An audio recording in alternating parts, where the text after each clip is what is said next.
এবার রুনার স্মার্ট কোম্পানিতে চাকরি হয়ে যাবে আগামী পর্বে। বিস্তারিত জানতে সম্পূর্ণ ভিডিওটি দেখতে থাকুন। আসসালামু আলাইকুম প্রিয় দর্শক, সবার কি অবস্থা? হাজির হয়ে গেলাম দীপ্ত টিভির নিবেদিত মাস্টারপির জন্য নাটকের 1011তম পর্বে কী সব ঘটতে চলছে তার অগ্রিম খবর নিয়ে।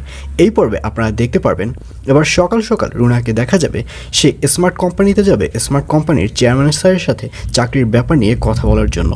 এবং এক পর্যায়ে রুনার সাথে স্মার্ট কোম্পানির সেই চেয়ারম্যান স্যারের সাক্ষাৎ হলে স্মার্ট কোম্পানির সেই চেয়ারম্যান স্যার বলবে, আমি তো বুঝতেই পারিনি যে আপনি এত তাড়াতাড়ি আসবেন। আর এই কথা শুনে রুনা বলবে, আসলে আমিও ভাবতে পারিনি যে সিদ্ধান্তটা আমি এত তাড়াতাড়ি নিয়ে ফেলবো, আর এর জন্যই আমার এত তাড়াতাড়ি আসা।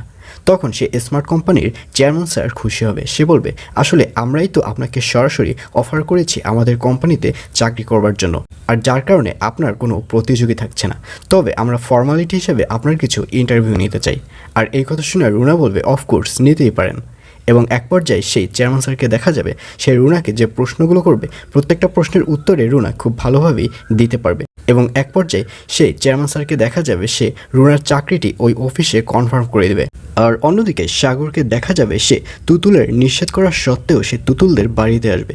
এবং তুতুলের মা সাগরকে দেখে রীতিমতো আবারও বেশি রেগে যাবে।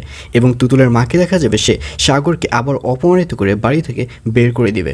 আর অন্যদিকে তুতুলের বাবা মা আবারও ঝগড়া বাঁধিয়ে ফেলবে।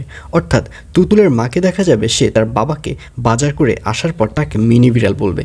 আর এই মিনি বিড়াল শব্দটি শুনে তুতুলের বাবা রেগে যাবে। তুতুলের বাবা বলবে, দেখো আমরা দুজনেই কিন্তু তুতুলের কাছে প্রমিস করেছি যে আমরা নেক্সট টাইম আর ঝগড়া বাঁধাবো না। তুমি দয়া করে আমার পায়ে পাড়া দিয়ে আর ঝগড়া বাঁধাতে এসো না। এখন দয়া করে আমার জন্য একটা ঠান্ডা এক গ্লাস পানি নিয়ে আসো। আর এই কথা বলার পর তুতুলের মাকে দেখা যাবে সে তুতুলের বাবার পায়ে পাড়া দিবে। এবং সেই পাড়া দেওয়ার কারণে তুতুলের বাবা আরও বেশি কষ্ট পাবে। সে অনেক জোরে একটি চিকপাক দিবে এবং বলবে, তুমি এটি কী করছো? তখন তুতুলের মা বলবে, তুমি না বললে যে পায়ে পাড়া দিয়ে আমি ঝগড়া বাঁধিয়েছি? আমি তো এর আগে পায়ে পাড়া দেইনি, আর এর জন্যই আমার নামে যেহেতু মিথ্যে অপবাদটা দিয়েছো সেজন্যই তোমার পায়ে পাড়া দিলাম। এইসব বলতে দেখা যাবে তুতুলের মাকে।